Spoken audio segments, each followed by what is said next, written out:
नमस्कार, जय माता दी, जय महालक्ष्मी। मैं हूं आपके साथ आपकी अपनी हुसैन डॉक्टर वाय राखी। और सालों साल से आप मुझसे धनवर्षा पोटली मंगाते हैं। ये एक ऐसी चमत्कारी पोटली है जो लोग हमारे साथ अभी नए जुड़े, हमारे परिवार का हिस्सा। मैं उन्हें बता दूं, इसे धनतेरस वाले दिन आपको अपनी तिजोरी में, अलमारी में, गल्ले में, अपने ऑफिस में, अपने फैक्ट्री में या अपने मंदिर में घर के रखना होता है। ऐसा नहीं है कि इस पोटली को रखने के बाद धन की बारिश होने लगती है और आप हाथ पर हाथ धरकर घर पर बैठ जाइए, बाकी सब कुछ तो ये पोटली कर लेगी। अगर ऐसा होता तो ये पोटली अपने हाथों से बनाकर पूरे देश में मैं बांट देती।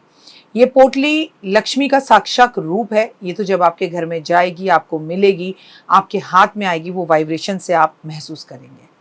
आपकी अपनी पूरी तरह से स्वतंत्र हैं, आपकी चॉइस है। लेकिन आपको अपने घर में लक इनहैंस बढ़ाना है और आपको पैसा बहुत चाहिए। आप बहुत मेहनत करते हैं लेकिन 99 पर आके आपके काम रुक जाते हैं।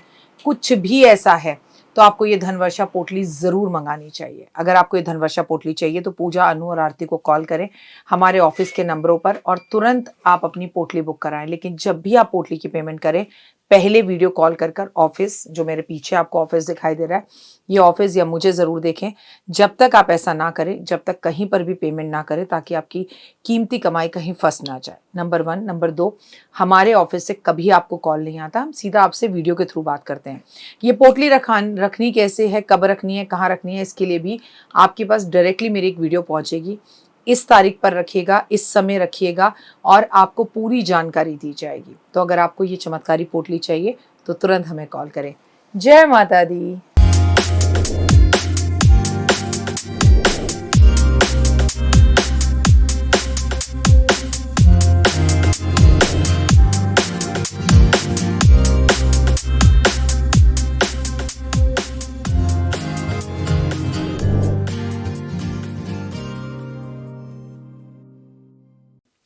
आज की वीडियो की बात हम करेंगे पाप कुशा एकादशी। जैसे कि सुनकर ही पता लगता है कि जैसे सारे पाप खत्म हो जाएंगे। नवरात्रि और दशमी तिथि के बाद हर साल अश्विन मास की शुक्ल पक्ष की जो एकादशी की तिथि होती है उसे पाप कुशा एकादशी कहते हैं। तो चलिए सबसे पहले आपको पाप कुशा एकादशी का महत्व बता देती हूँ। पाप कुशा एकादशी के बारे में अगर बात की जाए तो मैं आपको बता दूं, हर साल अश्विन मास के आने पर जो है ये एकादशी शुक्ल पक्ष की एकादशी कहलाती है। इस दिन भगवान विष्णु को पूजा जाता है, उन्हें समर्पित है। लेकिन इस बार तो शुक्रवार भी पड़ रहा है तो महालक्ष्मी की पूजा भी साथ में होगी। इस दिन व्रत रखने के साथ साथ भगवान विष्णु और माँ लक्ष्मी की पूजा की जाती है। और भगवान विष्णु और माँ लक्ष्मी की पूजा करने से व्यक्ति को बहुत लाभ होता है, धन की प्राप्ति होती है, मन को सुकून मिलता है। वैसे तो एकादशियां हर महीने में 2 बार आती हैं, एक शुक्ल पक्ष की, एक कृष्ण पक्ष की। तो मैं बता दूं, साथ ही जाने अनजाने में किए हुए कुछ पाप ऐसे हैं जिन पापों से मुक्ति लेना बहुत जरूरी है। वो क्या खूब कहा है श्री कृष्ण भगवान ने महाभारत में कि नदी में नहाने से इंसान के पाप तो कम होते ही हैं, पर नदी कभी गंदी नहीं होती। इंसान की प्रवृत्ति है कि वो जाने में अनजाने में पाप कर ही देता है। और उत्तम स्वास्थ्य के लिए, संतान के सुख के लिए अगर आपको वरदान चाहिए तो मैं आपसे कहूंगी पाप कुशा एकादशी का व्रत जरूर रखें। कहते हैं पाप कुशा एकादशी का व्रत जिसने मन से रख लिया, समझो उसका बेड़ा पार हो गया। आपको मालूम है इस बार पाप कुशा एकादशी कब है? 3 अक्टूबर को। मैं आपको बता दूं, अगर आप व्रत ना भी रखें तो बहुत सारे चमत्कारी उपाय कर सकते हैं। अगर आप उपाय भी ना करें तो भगवान का भजन कीर्तन कर सकते हैं, भगवान का नाम ले सकते हैं। पाप कुशा एकादशी 3 अक्टूबर को है और शुभ मुहूर्त सुबह ब्रह्म मुहूर्त से ही है। आप जब सुबह उठे तो सुबह उठकर फुल ऑफ एनर्जी के साथ माता लक्ष्मी को प्रणाम करें, भगवान विष्णु को प्रणाम करें, हाथ में कुछ पुष्प लेकर ये संकल्प करें कि आप एकादशी रखेंगे। पाप कुशा एकादशी का सहयोग मान्यता है कि किसी भी व्रत उपवास में जो भी बाधाएं आती हैं उन बाधाओं को बिना डरे आगे भक्त सच्चे मन से, शुद्ध मन से अगर व्रत को रखता है तो उसे उत्तम फल मिलता है। वो व्रत चाहे एकादशी का व्रत हो या फिर वो करवा चौथ का व्रत हो, लेकिन सबसे पहले गणेश जी की पूजा करनी चाहिए। पाप कुशा एकादशी भी भक्तों को ऐसा ही मौका देती है। इस व्रत पर अशुभ जो है ना, योग जो हो वो भी शुभ हो जाते हैं और आपका व्रत पूर्ण होता है। चतुर्मास की एकादशी अपने आप में खास एकादशी है।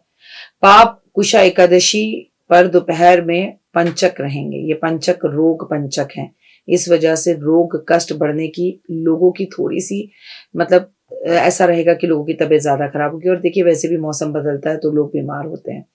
तो आप भगवान विष्णु का नाम जाप ज़रूर करें, ओम नमो भगवते वासुदेवा का जाप करें। पापकुशा एकादशी एक चमत्कारी एकादशी है और मैं आपको इसमें बताऊंगी चमत्कारी उपाय। अगर पापकुशा एकादशी पर आप व्रत नहीं भी रख सकते तो मन को शुद्ध करके प्रभु का नाम लें, प्रभु को पीले पुष्प अर्पण करें और महालक्ष्मी को सफेद पुष्प अर्पण करें। फिर आपके जीवन के अंदर बाहर ही बाहर आएगी। आज आपको तुलसी पर दिया जरूर जलाना है। और बताऊं, भगवान विष्णु की पूजा में तुलसी का बहुत महत्व है। इसलिए पाप कुशा एकादशी में आपको भगवान को जो भोग लगाना है उसमें तुलसी दल अर्पण करना है। शाम के टाइम तुलसी पे दीपक जलाना है और कम से कम 108 और 11 परिक्रमा जरूर करें। भगवान विष्णु और लक्ष्मी का आशीर्वाद प्राप्त होगा और आपका मन बड़ा प्रसन्न रहेगा। पाप कुशा एकादशी वाले दिन भगवान विष्णु के आगे जब आप घी का दीपक जलाएं तो उसमें 2 लौंग डालें। इसके बाद अपनी मनोकामना को बोलें और भगवान को देखते हुए ओम नमो भगवते वासुदेवा का जाप करें या गीता का 11वां अध्याय करें। इससे आपके रुके हुए सारे काम पूर्ण होंगे और आपके अंदर एक पॉजिटिव एनर्जी आएगी। घर के अंदर धन का आगमन आना होना शुरू हो जाएगा। और देखिए होना भी चाहिए क्योंकि आपको पता है दीपावली सर पर है। पापकुशा एकादशी वाले दिन हमें वस्त्र, अन्न, धन, तुलसी के पौधे, मोर पंख, कामधेनु मूर्ति की एक जो प्रतिक्रिया है वो हमें दान करनी चाहिए, किसी को तोहफे में देनी चाहिए। पापकुशा एकादशी वाले दिन भगवान विष्णु का दूध से, दही से, चीनी से, केसर से, घी से अभिषेक करना चाहिए। फिर अभिषेक कर कर उनका अभिषेक करने के बाद उस अभिषेक को आपको जल के रूप में ग्रहण करना चाहिए।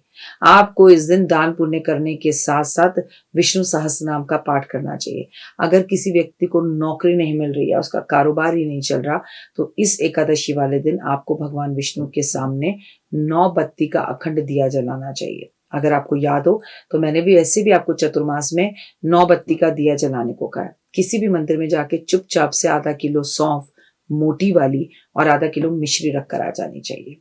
पापकुशा एकादशी वाले दिन आपको दूध से बनी हुई खीर में तुलसी दल डालकर, और या तो ये ड्राई फ्रूट की खीर हो या फिर ये मखाने की खीर हो, भगवान को भोग लगानी चाहिए और फिर पूरे परिवार को इसे मिलकर खाना चाहिए। घर से गृह कलेश दूर होता है, आपस में अंडरस्टैंडिंग बढ़ती है। आपको हमेशा खुश रहने के लिए पापकुशा एकादशी में ब्राह्मण को पीली धोती गिफ्ट के रूप में जरूर देनी चाहिए। धोती कुर्ता दें तो कोई बात ही क्या, नहीं तो कम से कम गमछा और धोती तो तोहफे में जरूर दें। जब भी आपको पता चले कि पापकुशा एकादशी है तो आपको हमेशा अपने पापों के लिए भगवान से माफी मांगनी चाहिए। कहते हैं भगवान से माफी मांगे तो सब चीजें भगवान दे देते हैं। और हाँ, व्रत रखे ना रखे जल्दी उठें और घर के अंदर भगवान को फूलों से श्रृंगार जरूर कराएं। घर में लुबान का धुआं जरूर दें। सत्यनारायण भगवान की कथा करना चाहे करें, नहीं करना चाहें तो कम से कम उनकी तस्वीर पे पुष्प अर्पण करें। विष्णु सहस्त्र नाम का पाठ करें। घर की दहलीज पर इस दिन रोली मोली कपूर धूप दीप अगरबत्ती से पूजन करें। और सबसे बड़ी बात यह है कि किसी भी ब्राह्मण के पैर छूकर उनसे हृदय से आशीर्वाद लें। और हाँ, सारा काम होने के बाद भगवान सत्यनारायण भगवान की आरती जरूर करें। भूखे लोग, जरूरतमंद लोगों में अन्न बांटें। भले आप जिस दिन चावल ना खाएं, व्रत रखते हैं तो अन्न खाते ही नहीं है, लेकिन व्रत नहीं रखते तो भी हमें किसी भी एकादशी पे चावल नहीं खाने चाहिए, जिससे जीवन में खुशियां आती है, बाहर आती है। अब मैं आपको बताती हूँ एक महा उपाय। पापकुशा एकादशी जो होती है ना, इस पर अगर आपने इस उपाय को कर लिया, जो कि साल में एक बार आती है, अगर किसी भी व्यक्ति के विवाहित जीवन में कोई परेशानी आ रही है, अगर आपका विवाह नहीं हो रहा, अगर आपकी मैरिड लाइफ में पति पत्नी और वो आ गए हैं, तो पापकुशा एकादशी वाले दिन एक लोटे में थोड़ी सी हल्दी और एक सिक्का मिलाकर इसमें पानी भर लें। इसके बाद आप इसके ऊपर जो है अपने सर पे से एंटी क्लॉकवाइज 7 बार घुमाएं और इसे बाहर जाकर पीपल के पेड़ के ऊपर, नीम के पेड़ के ऊपर वार कर उस पानी को वहीं छोड़ दें। चाहे तो लोटा घर लेकर आए, चाहे तो वहीं छोड़ दें। तो आप यकीन मानिए, आपको एक बार अपने लिए करना है एक लोटा, और एक लोटा अपने हस्बैंड के लिए करना है, फिर जिंदगी खूबसूरत हो जाएगी। 3 अक्टूबर को आने वाली पापकुशा एकादशी के व्रत की आप सभी को हार्दिक शुभकामनाएं। आपकी जिंदगी बदल सकती है एकादशी। बस आपको मन को वश में कर कर इस दिन व्रत रखना है, भगवान के साथ अपना नाता जोड़ना है।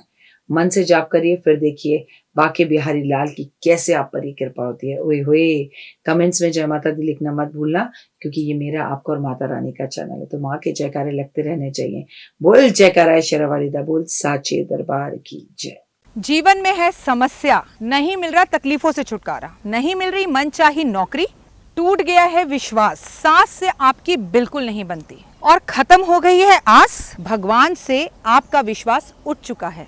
टैरो के 78 कार्ड खोलेंगे भविष्य का राज, सरकारी नौकरी से हैं आप कोसों दूर, कुंडली जगाएगी कुंडली जागरण, कुंडली बताएगी आपका भविष्य। ऊपर से ये जादुई हवाएं, ऊपरी हवाएं, जादू टोना तंत्र विद्याएं, पति पत्नी और वो, करना होगा खुद पर विश्वास। दीजिए मुझे भी एक मौका, अपनी कुंडली दिखाइए, टैरो कराइए, लेकिन अपनी जिंदगी को जल्द बदलवाइए। मैं हूं डॉक्टर वाई राखी, आप मुझसे बात कीजिए, फ़ोन कीजिए, अपॉइंटमेंट लीजिए, आपकी ज़िंदगी के अंदर आएगा ज़बरदस्त बदलाव।